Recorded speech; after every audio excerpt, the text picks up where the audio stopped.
Wagner. Boa noite a todos.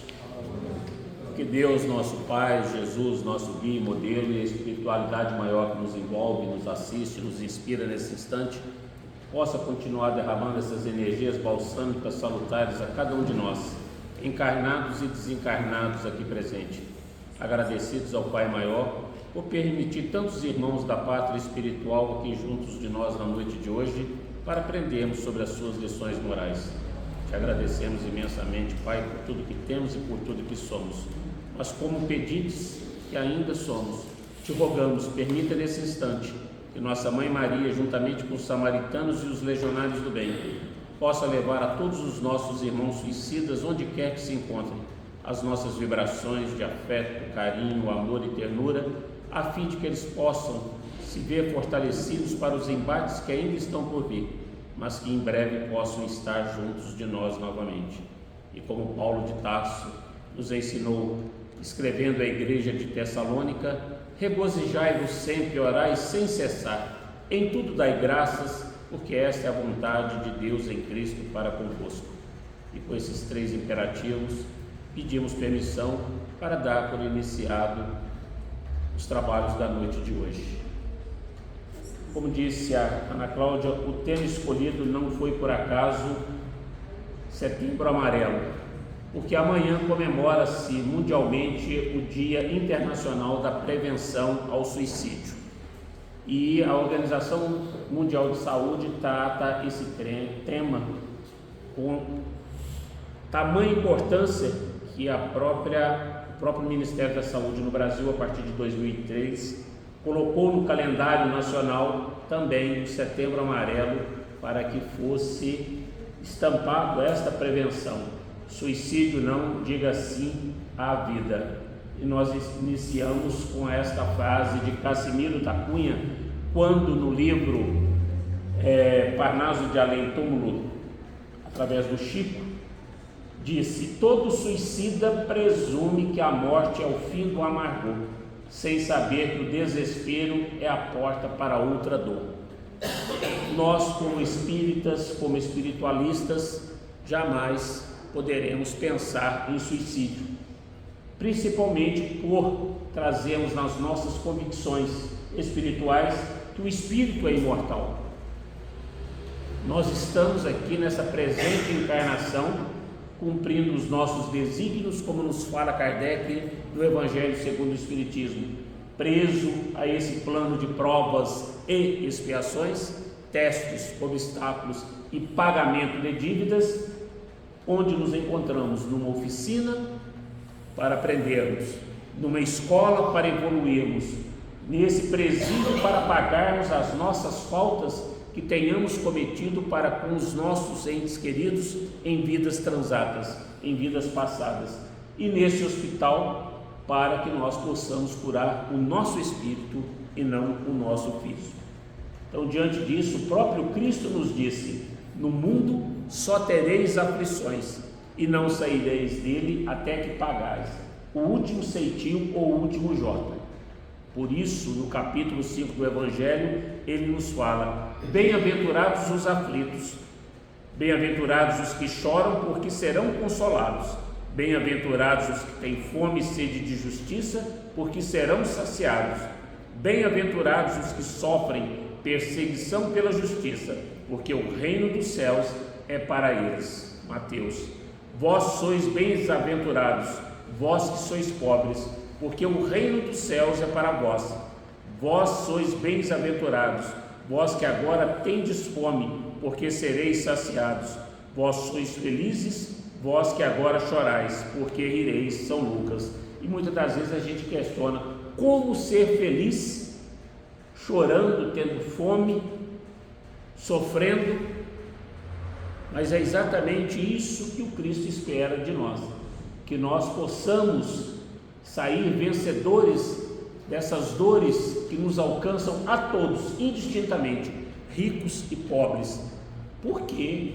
Provas e expiações, porque nós estamos aqui pagando dívidas com as leis de Deus.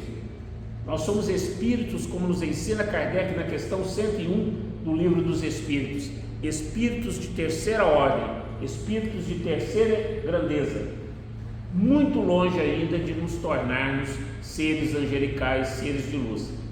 Então nós ainda estamos expiando. Expiação é pagamento de dívidas, e todos nós viemos com um carnezinho para que nós pudéssemos pagar algumas das prestações, porque não daríamos conta de pagar todas se viéssemos com um carnezinho completo. E muitos irmãos nossos, não suportando essas dores, essas vicissitudes que alcançam cada um de nós, sucumbem pela porta do suicídio.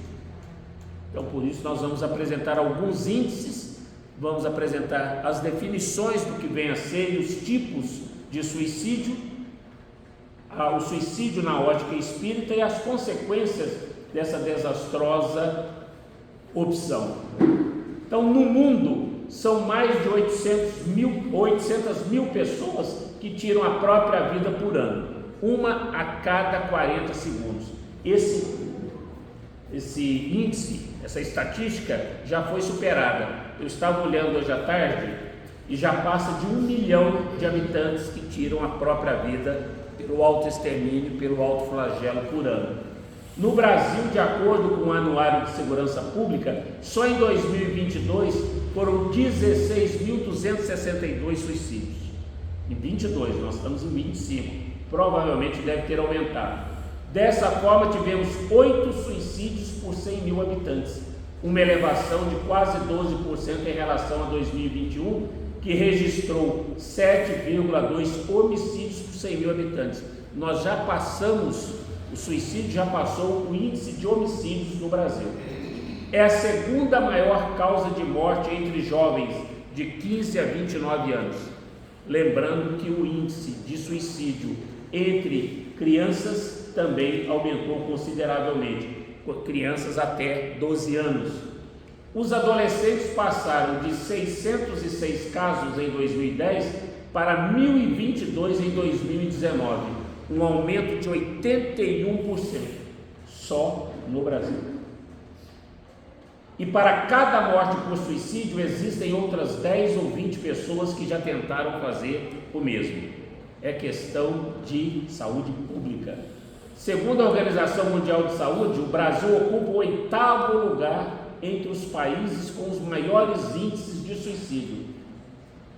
E isso porque as taxas para esse tipo de morte ou suicídio, de acordo com essa mesma organização, teve uma redução global de 36% em 2000 e 2019, mas no Brasil, por outro lado, nas Américas houve um aumento de 17%, no Brasil 43% foi o índice de aumento de suicídios. Então quem tenta suicídio pede ajuda.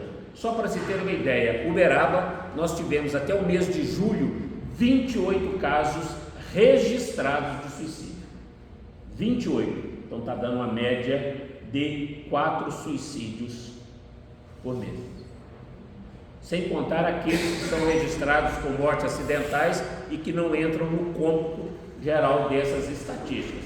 Então o que é que leva alguém ao suicídio? Augusto Cury nos fala que uma pessoa pensa em suicídio, quando uma pessoa pensa em suicídio, ela quer matar a dor, mas nunca a vida. E realmente nós vamos ver o que é que leva uma pessoa ao suicídio. Normalmente a pessoa tem necessidade de quê? Aliviar pressões externas, como cobranças sociais, culpa, remorso, depressão, ansiedade, medo, fracasso, humilhação. Então ela quer eliminar todas essas dores, todas essas vicissitudes que ela alcança no decorrer da sua existência carnal. E aí, não conseguindo, não vendo uma solução, não encontrando o amparo dos familiares, dos amigos, ela acaba sucumbindo pela porta do suicídio. Então, o comportamento suicida tem sido frequentemente associado a quadros de transtornos psiquiátricos, como depressão e esquizofrenia, ou ao abuso de álcool e outras drogas, de acordo com o Centro de Valorização da Vida em 2014. Então, não só essas questões de ordem psiquiátricas, psicológicas, mas também essas pressões externas fazem com que a pessoa que se encontra afastada de Deus, que não acredita numa vida futura, que não acredita na imortalidade do espírito, ela acaba sucumbindo, realmente, se autoflagelando, se autoexterminando, que ela acha que vai dar cabo àquela tormenta, àquela angústia, àquela aflição. Lê do engano, porque ela vai se deparar numa angústia muito maior, num sofrimento atroz, que nós vamos ver mais à frente. Então, qual que é a classificação do comportamento suicida? São 4 passos. O primeiro, a ideação. Ele vai começar a receber aquelas influências, como nos fala Kardec na questão 459 do Livro dos Espíritos, quando ele indagou dos imortais. Influem os espíritos em nossos atos e em nossos pensamentos? E os espíritos responderam com unanimidade: influem muito mais do que podeis imaginar. De ordinário são eles que vos regem. Então, nós somos influenciados dioturnamente pelos espíritos, bons ou ruins. Depende do nosso pensamento e dos nossos sentimentos. Eu não canso de repetir isso. Diga-me o que pensas e o que sente, que eu dir-te-ei com quem andas. Se nós temos os nossos pensamentos elevados, se nós temos os nossos sentimentos voltados à sintonia com Cristo, através da prática do bem e da caridade, do cumprimento da sua lei de amor, justiça e caridade, quem vai fazer morada junto de mim? Espíritos bons, benfeitores espirituais, vão continuar me intuindo e me inspirando. Mas se eu já levanto azedo, como a gente costuma dizer, com mágoa, rancor, desejo de vingança, hoje eu arrebento aquele colega lá no serviço, hoje ele me paga, quem é que vai vir para junto de mim? Espíritos inferiores que partiram para a erraticidade, levando esse mesmo tipo de comportamento. Quem são os anjos e os demônios que a gente fala sempre? Não existe anjo nem demônio. Mas quem são? Seremos nós amanhã, despidos desta veste carnal, na pátria espiritual, levando para lá tudo aquilo que nós tivermos plantado. É a lei de ação e reação, ou lei de causa e efeito, ou lei do plantio e da colheita, que norteia um dos princípios da doutrina espírita. Colhemos aquilo que plantamos. Se nós plantamos o bem, nós vamos nos deparar na pátria espiritual, vamos estar em sintonia com aqueles que comungaram do mesmo tipo de comportamento nosso.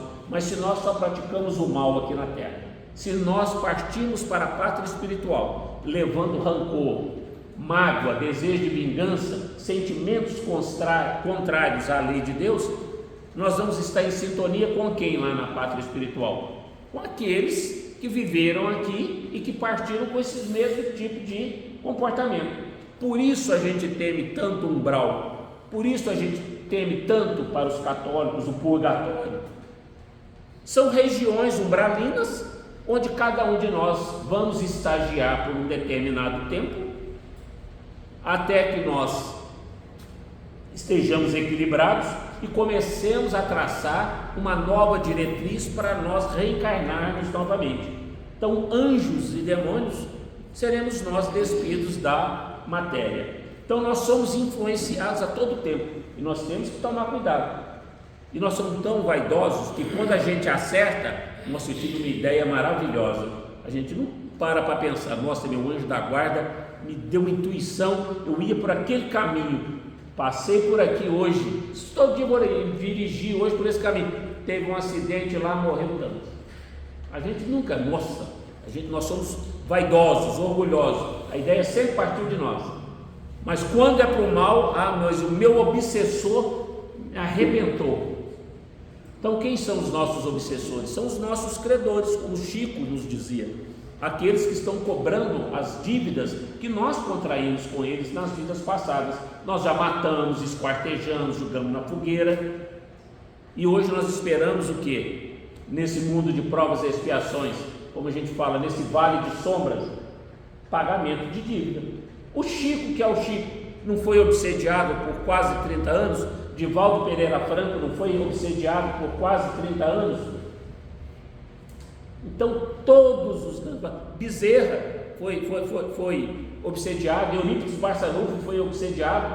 O que a gente vai esperar? Quantos inimigos nós temos na pátria espiritual doidos para que a gente, como diz, se arrebente. E aí, se a gente der vazão aos nossos pensamentos e sentimentos, que não são aqueles que o Cristo espera que a gente esteja em sintonia, nós vamos ser presas fáceis. O segundo passo do suicida, ele espera um empurrãozinho do destino. Ele ainda não tem aquela convicção, mas espera que um caminhão o atropele, alguém o assalte, o mate. Mas passando dessa do destino, aí ele começa a preparar realmente o suicídio e acaba no quarto passo, que é a consumação. Então são esses 4 passos que todo o suicida transita até que ele consiga o seu intento. Então, o que nós devemos falar para essa pessoa que está com esses sintomas, desejoso de suicidar? Você é importante, só existe um você em todo mundo, suas feridas sararão, existe uma salvação, uma solução, uma salvação, você nunca está só. Então nós vamos ver outros detalhes que nós podemos dividir com aquele que a gente reconhece que está tentando se desligar da vida antes do tempo. Então, reconhecendo sinais suicidas. Primeiro, reconhecimento: frases ou publicações nas redes sociais que falem de solidão, isolamento, culpa, apatia, autodepreciação, desejo de vingança ou hostilidade fora do comum. Coisas como: não faço nada direito, sou um lixo, não quero sair da cama nunca mais uma madrugada sem sono, quero que todo mundo se dane, vocês não vão precisar mais se preocupar comigo. Se tivermos alguém na família, se tivermos algum conhecido, algum amigo, alguém do nosso círculo de convivência com essas frases, com esses pensamentos, nós temos que nos preocupar. Já é um dos sinais para a gente reconhecer o sinal suicida. Segundo, enaltecer e glamorizar a morte. Graças a Deus passou aquela fase daquela juventude que vivia toda de preto, coturno preto, nas portas dos cemitérios, do shopping, e ficava realmente glamorizando a morte. E muitos suicidaram por causa disso. Outro sinal: desfazer-se de objetos pessoais e dar a Deus, tratar de assuntos pendentes. Ora, se eu estou saudável, se eu estou no auge da minha existência, por que eu vou desfazer de objetos? Por que eu vou tratar de assuntos pendentes? Então eu tenho que me preocupar. O que está acontecendo? Então nós temos que estar atentos, ligados àqueles que estão à nossa volta com esses sinais. Ainda, mostrar tristeza excessiva e isolamento. Por que eu não quero conversar com ninguém, nem em casa? Por que eu só quero ficar trancado no quarto?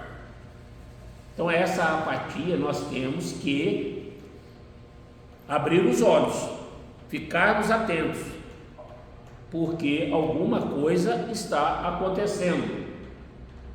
Mostre que você se importa, que a pessoa não está sozinha. Ofereça ajuda sem julgar ou dar conselhos, porque nós somos useiros e bezeiros em querer dar conselhos, julgar as pessoas dentro daquilo que elas estão passando. Então diga: estou preocupado contigo, quer conversar? O que posso fazer para te ajudar? Eu me recordo, há cerca de, vai fazer 2 anos, minha filha foi para casa com algumas amigas da faculdade e passaram o dia lá, eu assei carne para elas tal, e elas lá tomando sol, tranquilo, sereno. 15 dias depois, uma das amigas, 27 anos de idade, suicidou. Ninguém, não passava pela cabeça da mãe, não passava pela cabeça de ninguém. Chegou em casa às 9 horas da manhã, cumprimentou a avó, deu um beijo no rosto da avó, o resto da família não estava em casa, entrou para o quarto e suicidou. Então, deve ter dado sinais e ninguém percebeu. Que nós estamos muito assoberbados com as nossas coisas, que nós não temos, como Cristo nos disse, olhos de ver e ouvidos de ouvir. A gente enxerga, mas não vê. A gente escuta, mas não ouve. Esse é o nosso problema. Quer um exemplo? quando a gente baixa o vidro no carro, no semáforo, para dar uma moeda, nós nem ouvimos o que aquele irmão nosso falou. Nós só abrimos a mão para ficar livre dele, a gente dá a moeda e tchau, some. A gente não fala um bom dia, a gente não fala um boa tarde, a gente não cumprimenta as moças da Codal de manhã, varrendo a rua na porta da casa da gente, numa praça, quando a gente está fazendo uma caminhada, oi, tudo bem e tal. Nós não fazemos isso. Se a gente soubesse um bom dia, um sorriso que a gente transmite a uma pessoa, o que a gente pode trazer de benefícios para aquela pessoa, de repente já está num dia ruim, mas ela ouviu um bom dia, ouviu um sorriso. A gente não faz isso. A gente passa pelas pessoas na rua como se fosse um pau, uma pedra. Somos nós todos. Então nós temos que prestar atenção. Não compare sofrimentos. Outro erro que a gente comete muito: não exija que o seu amigo se sinta alegre por ter menos problemas que outras pessoas. Cada um lida com sentimentos de forma particular. Cada um lida com sentimentos de forma particular. Minha mãe está hospitalizada, tem 10 dias na UTI, no São Domingos. 10 dias. Eu estou lidando de um jeito, meus outros 3 irmãos estão lidando de um jeito, os netos estão lidando de um jeito, o bisneto. Então cada um lida de uma forma. Então nós não podemos comparar sofrimentos. A dor de uma mãe que perde um filho, a mãe rica, milionária e a mãe pobre, o ai ai ai é o mesmo. A dor de quem tem uma doença incurável, um câncer, rico ou pobre, a dor, o ai ai ai é o mesmo, mas só que cada um lida de uma forma. O que nós não podemos permitir é que essa dor vire sofrimento. O luto, muitas das vezes da perda, nós vamos passar. Podemos ser egoístas, querer que só aconteça na casa do outro. Vai acontecer conosco. E aí? Eu chorei quando morreu o outro, os filhos do outro? Não, agora quando é o meu filho que morre, aí eu choro. Aí eu blasfemo contra as leis de Deus. Por quê? Por que eu não chorei com relação aos outros? Então nós somos egoístas. Nós somos useiros e vezeiros de usar o pronome possessivo, meu, minha. Nada é nosso, tudo é empréstimo divino.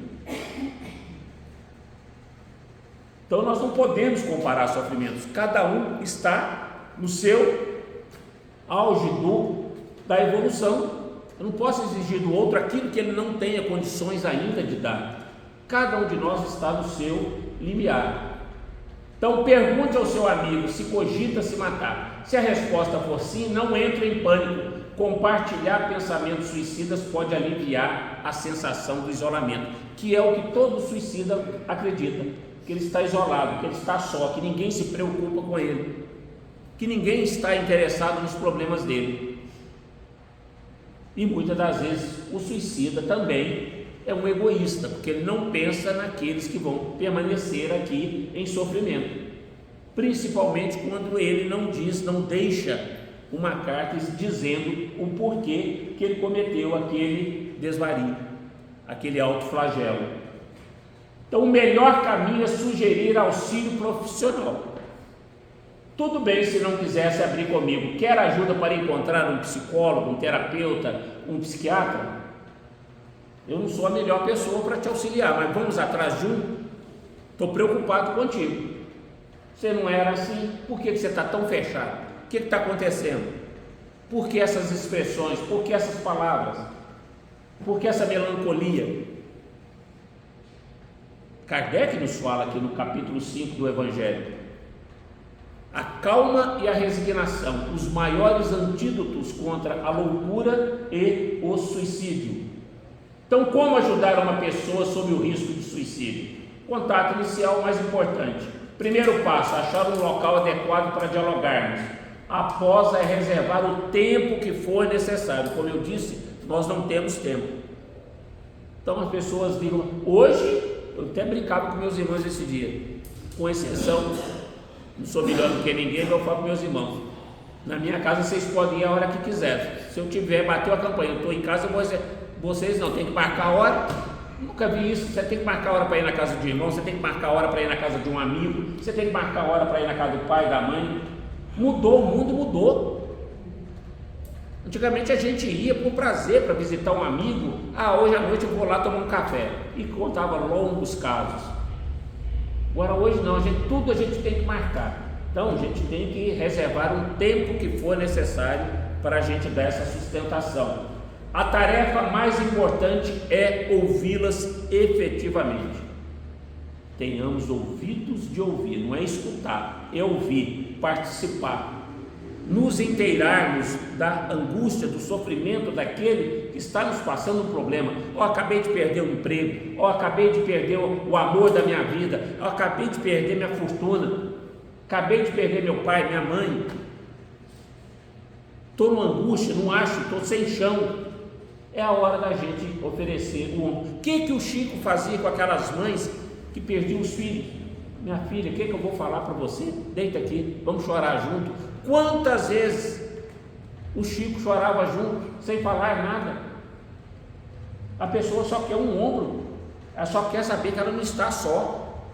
E muitas das vezes a gente não tem essa empatia para com o próximo, a gente não se coloca no lugar do outro. Então, como nós devemos comunicar? Ouvir atentamente, com calma, entender os sentimentos da pessoa, que eu disse, empatia, nos colocarmos no lugar dela. Se o problema fosse comigo, como que eu estaria agindo? Eu já teria suicidado há muito tempo. Então vamos ouvir a pessoa, vamos nos colocar no lugar dela, dar mensagens não verbais de aceitação e respeito. A pessoa está dialogando, você está concordando com ela, sem falar nada, sem abrir a boca. Vamos nos inteirar o que está acontecendo, expressar respeito pelas opiniões e pelos valores da pessoa. Capítulo 17 do Evangelho, quando Kardec nos fala do homem de bem, respeitar todas as convicções sinceras, a alteridade, conversar honestamente com autenticidade, sem fingimento, mostrar nossa preocupação, nosso cuidado, nossa afeição, focalizar nos sentimentos da pessoa. Então são situações que nós podemos externar para com aquele que a gente percebe nele, reconhecemos nele sinais de suicídio, um possível suicídio, e dialogar. E o que não fazer para não piorar a situação, porque nós também costumamos trocar as mãos pelos pés de vez em quando. Boca fechada não entra mosquito, o velho ditado, né? Então, interromper muito frequentemente o diálogo. Deixa a pessoa externar tudo aquilo que ela está sentindo, pôr para fora, desabafar, para depois a gente conversar. Então não interrompe. Ficar chocado ou muito emocionado com o que se escuta. Pelo amor de Deus, não sei o que. Não, escuta, deixa a pessoa dizer que você está ocupado. Não vamos falar isso, ela está precisando do nosso apoio. Fazer o problema parecer trivial. Muitas das vezes a gente tem isso. Isso é bobagem, coisa pouca para nós, mas para o outro não é. É de uma gravidade tamanha. Então nós temos que ter sensibilidade, tratar a pessoa de uma maneira que possa colocá-la numa posição de inferioridade e constrangimento. Vamos agravar a situação. Então temos que ter serenidade, temos que ter equilíbrio, discernimento, sabedoria. Dizer simplesmente que tudo vai ficar bem. Como que tudo vai ficar bem? Se você perdeu todos os seus bens, se você perdeu o pai, perdeu a mãe, perdeu o amor da sua vida, perdeu o filho, perdeu o emprego, está desempregado, não encontra outro, como tudo vai ficar bem? Vai, se a gente tiver fé, temperança, confiança em Deus, a calma e a resignação que Kardec nos conclama a ter, calma naquilo que nós pudermos mudar e resignação naquilo que não tiver condições. Fazer perguntas indiscretas, isso só vai agravar. Gente, eu vou dar uma corridinha, porque senão depois a Ana Cláudia me bate com o tempo. Então, o suicídio, como resultado de um imenso desequilíbrio emocional, poderá ser um ato voluntário ou consciente, porquanto existem outros fatores que concorrem para um suicídio lento e despercebido, e por isso considerado involuntário, ou seja, suicídio inconsciente. As consequências são dolorosas, não morrerão, ninguém se destrói ante a morte. Lembram quando eu disse no começo? Vamos dar as estatísticas, vamos ver o comportamento do suicida e vou falar sobre os tipos de suicídio. Gosto que muita gente, mas tipos de suicídio tem dois tipos? Tem. Então, o primeiro é o consciente voluntário direto, que a intenção é premeditada e desejada. A pessoa se joga de um prédio, se joga debaixo de um carro, dá um tiro, toma veneno, ela premeditou, ela quis o resultado. E o segundo tipo de suicídio é o inconsciente, involuntário e indireto. A pessoa não tem intenção, não é premeditado e ele é provocado por abusos de ordem física e moral. E todos nós cometemos esse segundo tipo de suicídio todos os dias das nossas vidas. Querem ver? Perante o corpo, irritação, mágoas, ressentimentos, desesperos, atritos, causa o quê? Distúrbio circulatório, entupimento das veias do coração, e aí vem o infarto, aí vem os câncer.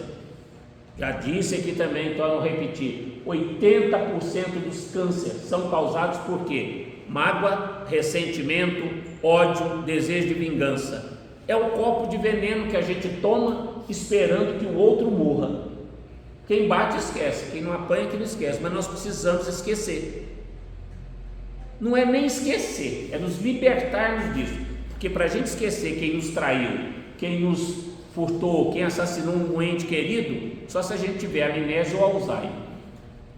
Mas é a gente mostrar, como pediu Cristo, a nossa face, a outra face, a face de superioridade, de comiseração, de misericórdia, de compaixão. É a gente não desejar mal para aquele que nos fez mal. Porque se a gente partir desta vida levando para a pátria espiritual rancor, mágoa, ódio, desejo de vingança, os obsessores amanhã seremos nós, obsediando aqueles que ficaram. Seremos nós a sermos atendidos nas reuniões mediúnicas de desobsessão. Vamos ter que travar longos diálogos conosco para podermos esclarecer da necessidade do perdão, que hoje a gente tem conhecimento. Então nós temos que ter esse cuidado para não sermos amanhã os obsessores. Outro tipo de suicídio indireto, calmantes, busca da tranquilidade artificial, maconha, cocaína, bebidas alcoólicas. Outros, hipocondríacos, de tanto imaginar doença, ficam doentes, ingerem medicamentos de toda ordem, vão nas farmácias e se entopem. Os melancólicos adoecem porque a parte psíquica está em baixa, que a gente se afasta de Deus, que a gente não faz boas leituras, que não ouvimos boas músicas, que a gente não faz uma meditação, a gente não tira tempo para nós, para visitarmos uma casa religiosa, uma igreja, um templo, um hospital geriátrico para auxiliar, bater um papo com aqueles que lá estão, ir no hospital Eliangote, fazer a leitura do Evangelho com aqueles que lá estão, nos asilos, ir lá na Marco Xerém, nas suas imediações, naqueles nossos irmãos em estado de drogadição, levar um cachorro quente para eles, levar um refrigerante, um suco, para a gente poder dar valor à vida, para a gente ver que os nossos problemas são muito menores do que a gente pode imaginar. É que a gente só olha para frente, a gente não olha para trás. Ainda perante o corpo, os maledicentes, os fofoqueiros, se envenenam com o mal que julgam identificar nos outros. Isso causa suicídio. Os rebeldes, os eternos inconformados com a vida, os jovens, um parte para as brigas, aqueles jogadores, aqueles torcedores que marcam encontros para se degladiarem. Os apegados à família e bens terrenos passam a vida preocupados com ter, em cuidar, em não perder, em não deixar ninguém passar a perna. Aí desencarna, estamos nós lá socorrendo, depois de 60 anos que já desencarnou. Meu filho está vendendo gado todo, meu filho fez isso, minha mulher fez isso. Quantos e quantos casos a gente atende na reunião de desobsessão de irmãos nossos que partiram deste plano, presos aos bens terrenos. Caixão não tem gaveta, não canso de repetir, não vamos levar nada, tudo é empréstimo de Deus. E a hora que ele falar, me dá aqui, acabou. É para a gente usufruir. Os excessos, alimentação, cigarro, sexo desregrado, bebida alcoólica, jogos de azar, tudo isso causa suicídio indireto, inconsciente e involuntário. Então Wagner, quando come aquela macarronada com a galinha caipira e excede um pouquinho, isso é gula. Quando come torresminha a mais, é gula. Dividir, né? Pronto, vou fazer isso. Então nós temos que ter cuidado com o que nós fazemos no nosso organismo. Nós temos o nosso fluido vital, a nossa bateria, e ela tem prazo de validade.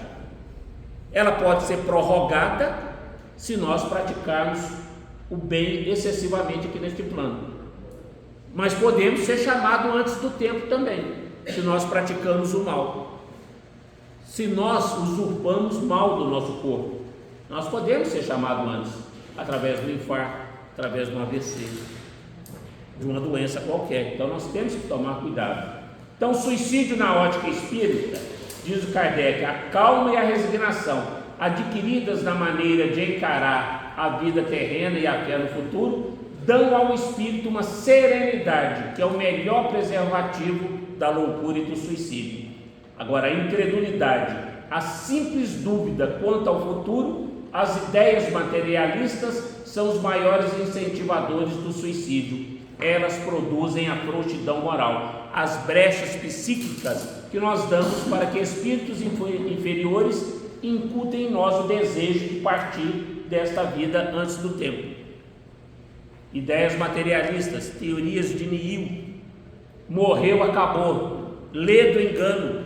Nós somos espíritos imortais, estamos no nosso melhor estágio e ainda trazemos em nós, incutidos em nós, pensamentos ainda contrários às leis de Deus. Quer um exemplo? Quando a gente vê uma notícia no jornal, na rede social, que nos causa repulsa, o que a gente fala? O que a gente pensa? Por que essa praga não morre? Não é assim que a gente pensa? Morre tanta gente boa, por que essa praga não morre?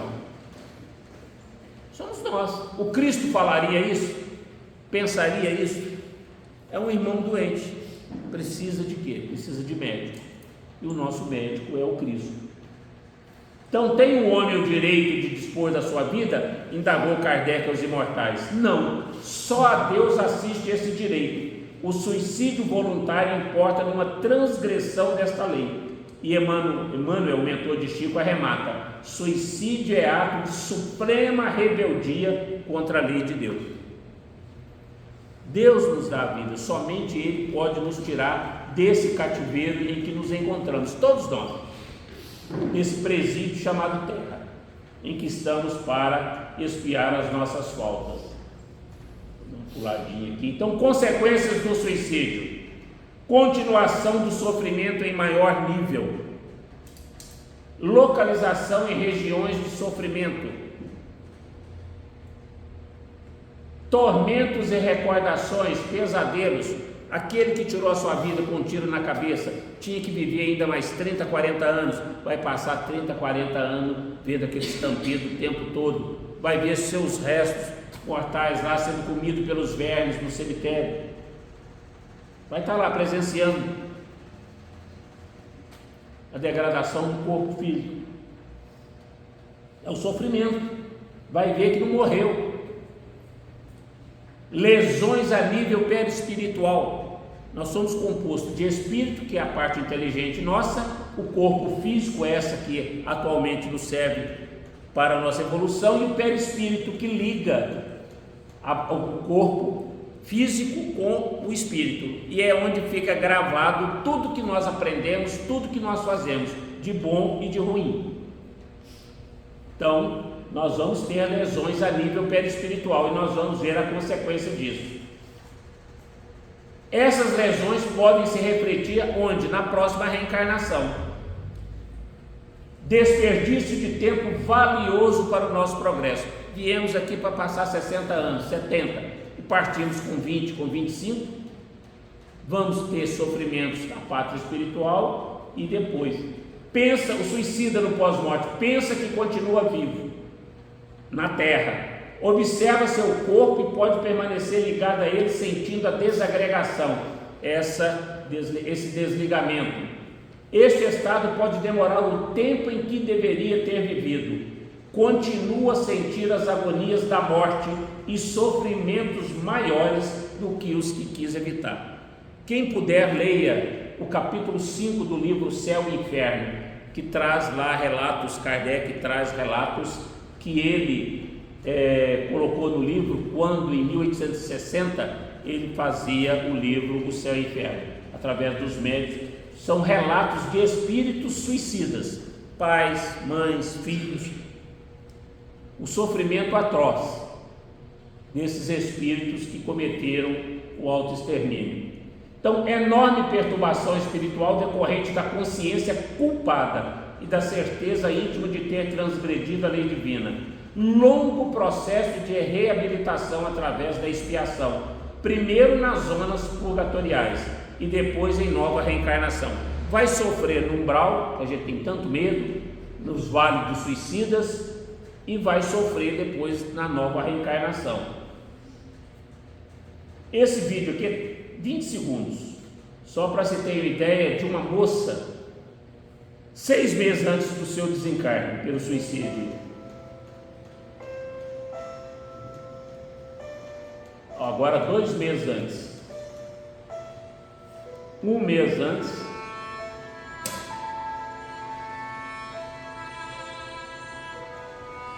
duas semanas antes, praticando esporte normalmente com as amigas, 6 dias antes, aparentando estar feliz, 12 horas antes, comendo um sandubão e sucumbiu pela porta do suicídio. Deve ter mandado sinais, mas ninguém percebeu. Aparentava estar tudo bem. Somos nós. Amanhã, se nós não tivermos realmente fé em Deus, confiança em Jesus, nós nunca estamos sozinhos nas nossas dores, nas nossas caminhadas. É aquela música Pegada na Areia. Quando a gente acha que só tem uma pegada, que é a nossa, é a do Cristo, que estava carregando a gente no colo, e a gente não tem essa convicção, a gente acha que sempre somos nós. Então Joana de Ângeles, no livro Após a Tempestade, disse sobre as consequências do suicídio: aqueles que esfaleçam o crânio reencarnam com a idiotia, surdez, mudez, conforme a parte do cérebro afetada. Os que tentaram enforcamento reaparecem com os processos da paraplegia infantil. Os que morreram afogados nascem com enfisema pulmonar, tiros no coração, cardiopatias congênitas irreversíveis. Os que se utilizaram de tóxicos e venenos sob o tormento das deformações congênitas, úlceras gástricas e cânceres. Por que cardiopatias congênitas? Os que utilizam sob o tormento de deformações, porque fica tudo registrado onde? No nosso perispírito.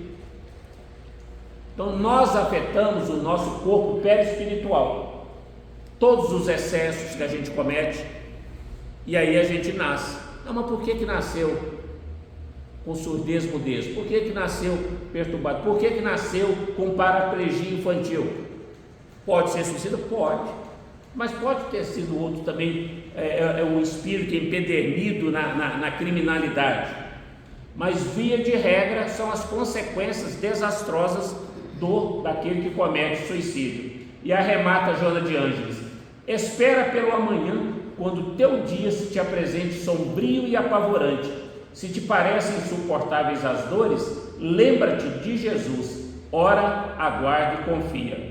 Lembremos de Kardec: com o espiritismo a dúvida não sendo mais permitida, modifica-se a visão da vida. Por que a dúvida não sendo mais permitida? Porque nós temos certezas de que o espírito é imortal. Nós temos certeza. Por que nós temos essa certeza? Porque todos esses espíritos vieram nos dizer o que acontece com quem pratica o bem, com quem pratica o mal.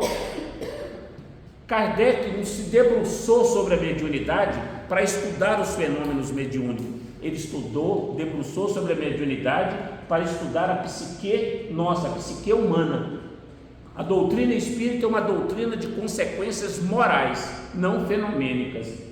E para arrematar, Leon Denis nos diz: se todos acreditassem na reencarnação, saberiam que a vida não começa no berço, não acaba no túmulo e que a lei é de causa e efeito. Consequentemente, abusariam menos da lei divina. As reencarnações são os degraus pelos quais o ser se eleva e progride.